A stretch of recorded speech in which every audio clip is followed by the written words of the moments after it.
Compreender todo o processo que culminaria na concessão para a construção do Porto da Barra do Dande não é uma missão fácil. É como se estivéssemos num labirinto apertadíssimo e com pouca claridade.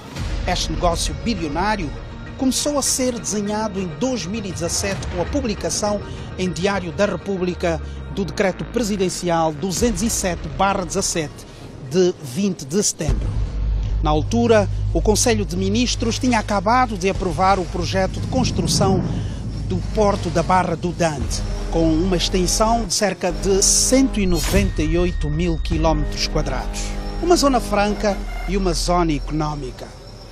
Toda essa infraestrutura seria entregue a uma empresa acabada de ser criada 3 meses antes. A Atlantic Ventures, uma empresa de Isabel dos Santos.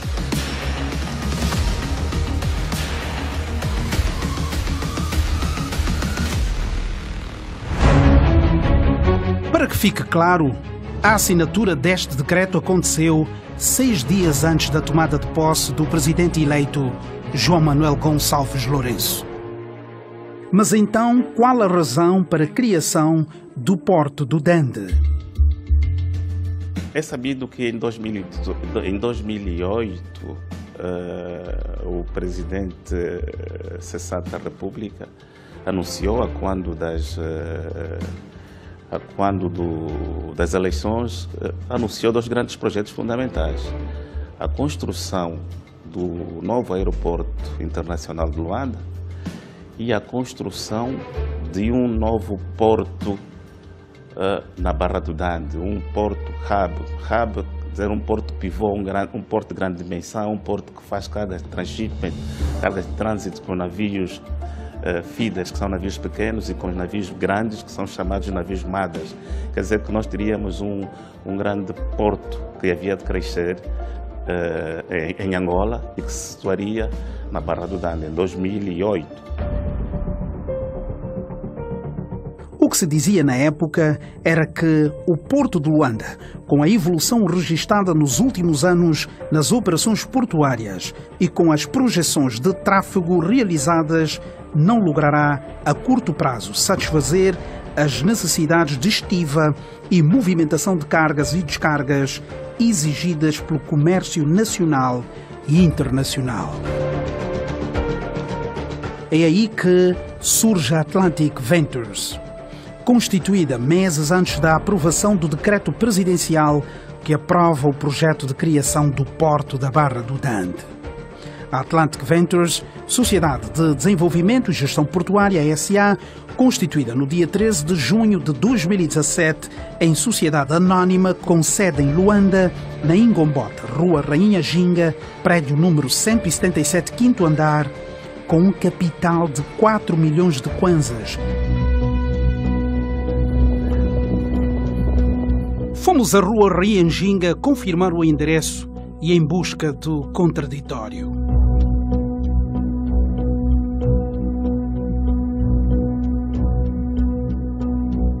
Não, estamos a Atlantic Ventures, diz que é 177. Estão a ver esse edifício? Este aqui, né? Esse edifício tem aqui muitas coisas que a malta não conhece. Depois de algumas imprecisões, chegamos ao endereço. Na conversa com os seguranças, uma revelação. Da Control, é Isabel dos Santos. Isabel dos Santos? Sim. Sim, é isso mesmo. É mesmo, né? Vamos já chegar lá. Eu já no quinto andar vai dar conta também. Aquilo é o escritório dela? Sim. Aqui, todos sabem que a empresa e o escritório são de Isabel dos Santos. Seguimos a indicação e usamos as escadas para chegar ao 5º andar de um prédio velho, sem iluminação nas escadas, muito menos com elevadores. Situação que contrasta com uma empresa que assina contratos milionários. À porta, nada que liga o lugar à Atlantic Ventures. Quem nos atende revela que a Atlantic Ventures não funciona neste endereço, há já alguns anos. Funciona aqui ainda, Atlantic Ventures? Não, o escritório não é aqui. Onde é que é? É em Talatona. Em princípio, no edifício. Como chama de estação clínica. Mas já esteve aqui? Sim, funcionou aqui. A nossa investigação revela agora a estrutura acionista da Atlantic Ventures, Sociedade de Desenvolvimento e Gestão Portuária, SA.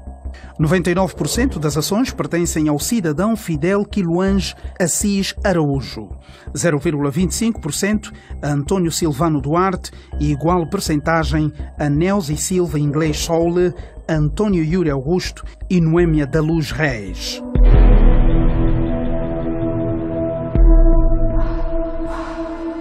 O mesmo Fidel Assis Araújo também assina pela Exxon Africa Limited, registadas nas Ilhas Virgens Britânicas. A Exxon é a empresa de Isabel dos Santos, que detém 40% da Esperança, que por sua vez detém 45% da Amorim, que detém 33,34% da Galp.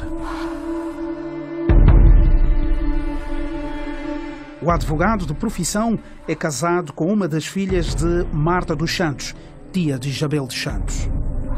Documentos em nossa posse mostram que Isabel dos Santos usou o nome do seu cunhado, Fidel Assis Araújo, para registar a Niária Holding, a empresa que o ex-presidente José Eduardo dos Santos concedeu um contrato de cerca de 3 milhões para que a empresa apresentasse o projeto, base e documentação para a construção do aproveitamento hidroelétrico de Caculucabaça. Já Nelsi Silva Inglês Soule, com 0,25%, é amiga de infância de Isabel dos Santos, sua representante em vários negócios em Angola. Ela é a responsável de projetos da Urbinvest, de Isabel dos Santos, que ficara com o plano diretor de requalificação urbana da Península do Mussulo e Luanda.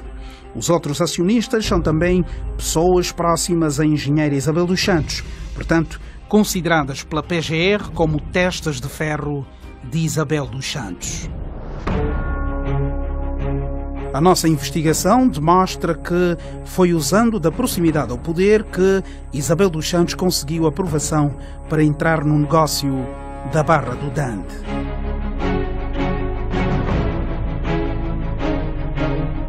Criada 2 meses antes do decreto presidencial que aprova o projeto do Porto do Dande, segundo especialistas, por acesso a informações privilegiadas, sem experiência comprovada, deixando para trás empresas que podiam disputar por concurso público a concessão do Porto do Dande, é sobre a Atlantic Ventures que recai a escolha direta em decreto presidencial.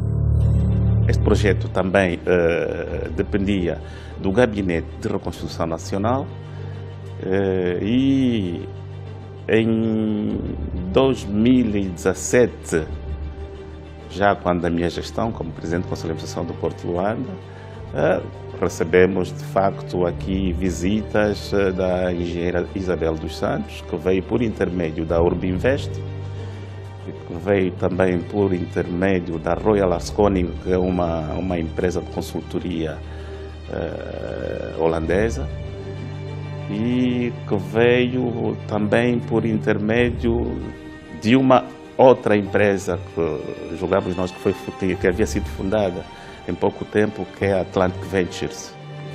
Entanto, fomos orientados pelo então Ministro dos Transportes, Dr. Augusto Tomás, no sentido de começarmos a negociar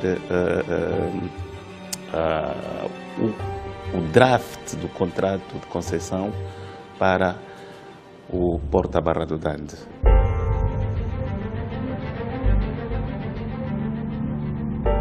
Esta concessão traz já consigo instrumentos de blindagem que colocam o Porto de Luanda numa posição subalterna, abrindo uma longa estrada para a Atlantic Ventures fazer milhões de dólares e brilhar sozinha. Ao Porto de Luanda, o decreto obriga a entrar como parceiro no negócio com capital social de até 40%.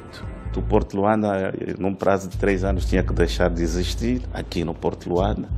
Fechamos o Porto de Luanda e, entretanto, seguirmos todos para a Barra do Dande. Mas o Conselho de Administração também tinha que deixar de existir, quer dizer, que a administração do Porto do Dande seria feita diretamente pela Atlantic Ventures. O decreto número 62/07 de 13 de agosto, no seu artigo 1º, faz referência que é constituído com reserva do Estado o terreno a ser utilizado pelo Governo para a construção de um porto, de uma base naval e de um estaleiro na nova cidade do Dande, com uma área de 197.287 km². Isabel dos Santos ficaria com uma extensão de terra maior que Portugal, Senegal, Tunísia, Grécia e Cuba.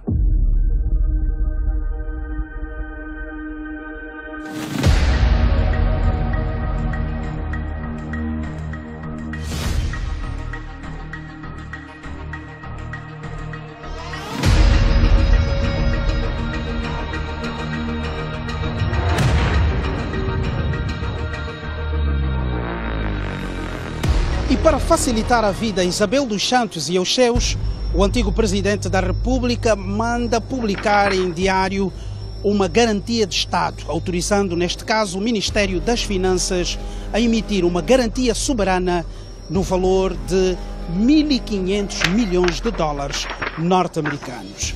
É o Estado angolano a aparecer como avalista da Atlantic Ventures. No caso de esta empresa não honrar os compromissos com entidades financeiras, quem pagaria o valor é o Estado angolano.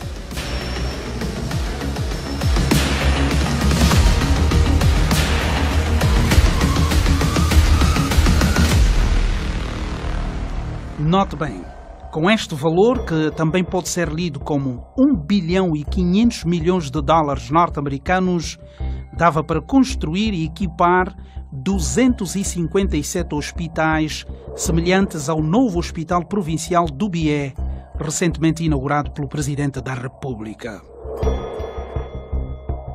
Toda a área à concessão do Porto da Barra do Dande é atribuído o estatuto de Zona Franca. A área adjacente à concessão é implementada uma Zona Económica Especial e o caderno de encargos seria apresentado pelo Departamento Ministerial competente. A Zona Económica Especial do Dande seria constituída por um período inicial de 60 anos. Isso quer dizer que a Zona Económica Especial estaria nas mãos de Isabel dos Santos e sócios até 2095. O Estado concedeu o direito de se construir um porto, explorar esse porto durante 30 anos. Ao fim desses 30 anos, o porto é do Estado. Mas, durante todos estes 30 anos, o Estado recebe uma renda fixa e variável do porto, bem como as taxas, e também, obviamente, participa na toda a parte da supervisão, toda a parte da autoridade, ou seja, toda a parte que é a parte da autoridade do Estado, ele continua a exercer dentro do porto, ele não se ausenta. Mas o investimento é realmente um investimento privado. Portanto, como se trata de um investimento privado, a lei que se aplicou foi a lei das concessões e não a lei da contratação pública.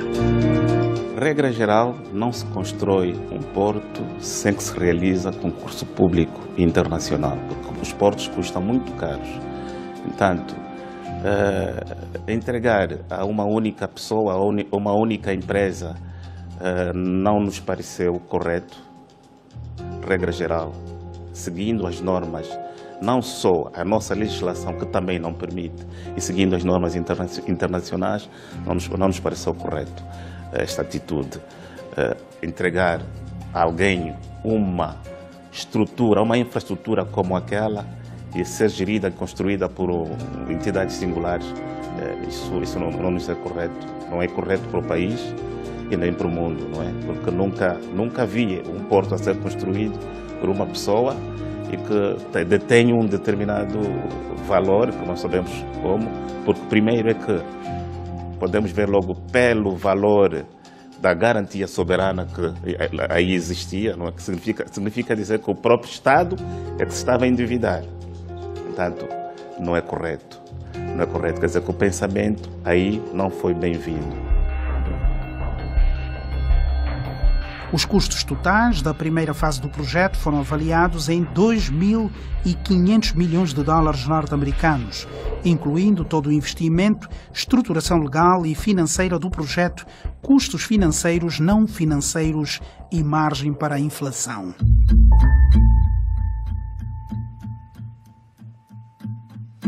O que se previa no contrato celebrado, relacionado com a cobrança e recuperação, apenas a concessionária, no caso a Atlantic Ventures, estava reservado este direito. É a Atlantic Ventures quem decidiria sobre os valores a cobrar a título de direitos portuários e tarifa, cabendo-lhe apenas a comunicar ao Estado a título informativo. Após as eleições de 24 de agosto de 2017, todas as intenções da Atlantic Ventures começaram a merecer questionamentos do novo titular do Poder Executivo. 11 meses após a adjudicação, o presidente João Lourenço manda publicar em Diário da República a exoneração de Augusto da Silva Tomás, do cargo de Ministro dos Transportes. E através do Decreto Presidencial 157/18, considerando que o Decreto Presidencial de 20 de setembro foi aprovado mediante um procedimento de contratação simplificada, a adjudicação de construção do Porto da Barra do Dante e tendo em conta o valor elevado do investimento por realizar, o Presidente considera necessária a abertura de um concurso público internacional. E no mesmo despacho presidencial, João Lourenço usa do seu poder discricionário e manda recolher a mesa do banquete a que a Atlantic Ventures estava sentada. No artigo 1º é revogado o Decreto Presidencial 207/17 de 20 de setembro, que aprova o projeto do Porto da Barra do Dante por não ter cumprido com os preceitos legais. Doía-me o coração. Por quê? Porque são coisas que devem ser seguidas por regras. Existem regras, normas a seguir e procedimentos. Agora, entregar algo de mão beijada para depois enriquecer uns e empobrecer outros, o país é que estava a afundar-se. Desculpa-me lá, mas eu sou muito frontal a isso e eu digo, doeu-me o coração. Mas, felizmente, agora as coisas estão claras e ultrapassadas.